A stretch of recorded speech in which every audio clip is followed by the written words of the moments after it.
Good morning, all. BJ here, Yard Breather Outdoors, back at it again. It is Thursday, November 9th, and we find ourselves in a cornfield here again, hunting ducks and geese. Now,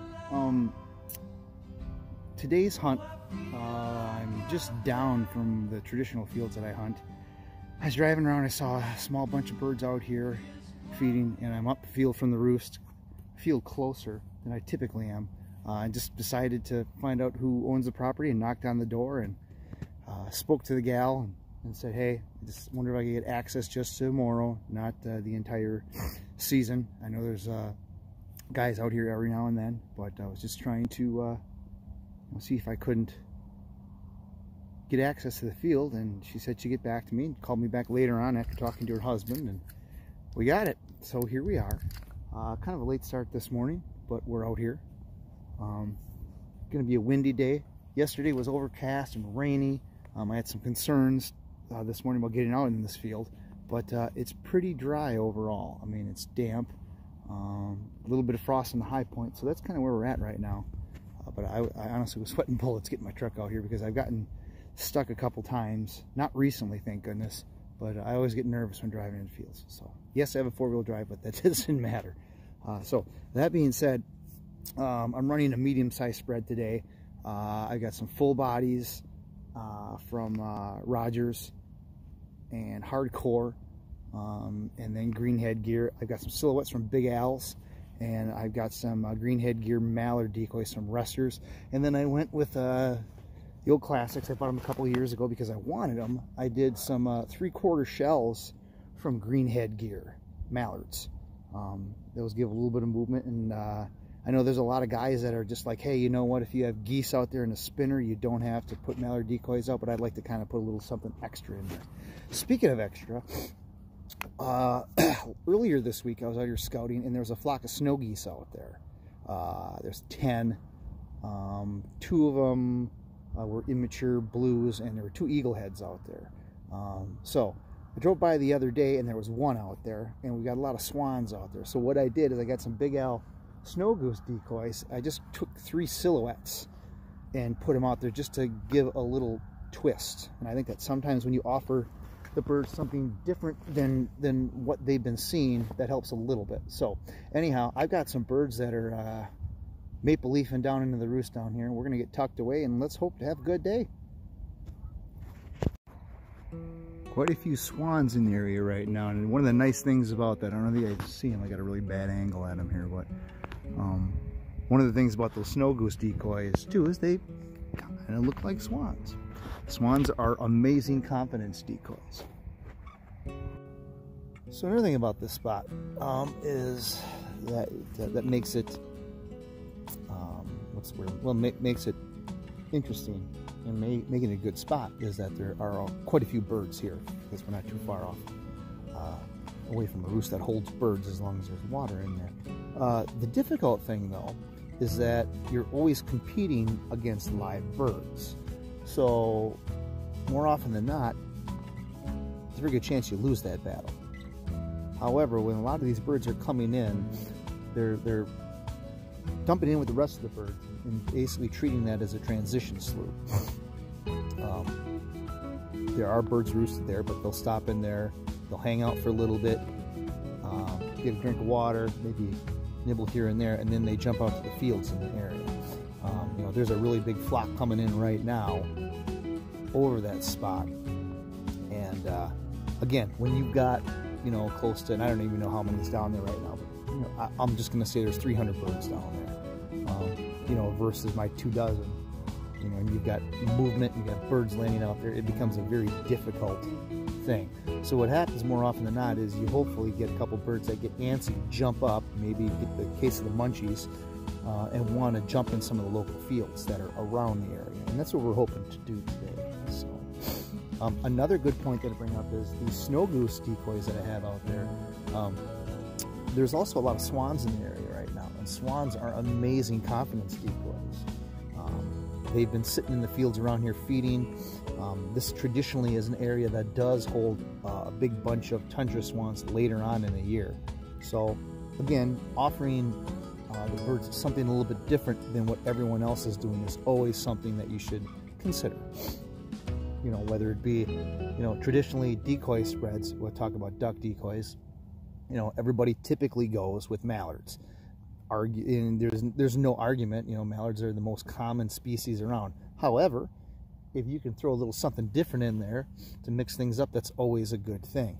Myself personally, if I'm going to throw another species in there, it's probably going to be gadwalls, and maybe sprinkle a pintail or two in there. We don't get a ton of pintails in Wisconsin. Every now and then we get a few. They're not real prominent. And then, of course, if you're hunting divers, you know, go the traditional bluebills, redheads, and canvasbacks. So, always good to mix things up every now and then. And, I mean, another good confidence decoy, too, is also sandhills. We got a lot of sandhills in the area as of recently, too. So, if you want to spend extra bucks and buy a couple sandhill decoys or some swan decoys, that's always a good thing to consider.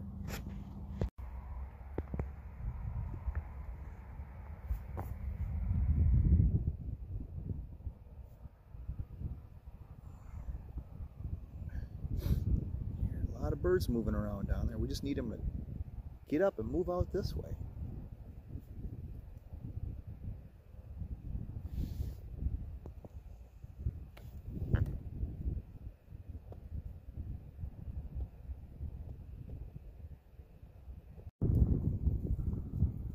Sandhills.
Okay, guys, so we got too heavy to put on the fancy wall today, but anyhow, that's it. I think the keys today were location. We got into a field that had feed in it, and scouting. I saw birds in the field yesterday when I was coming through. This morning there's a lot of birds moving through that really didn't pay much attention to my spread, and that's difficult to do, again, like I said, when you've got a refuge with you know, about, I don't know, 200, 300 live birds in it.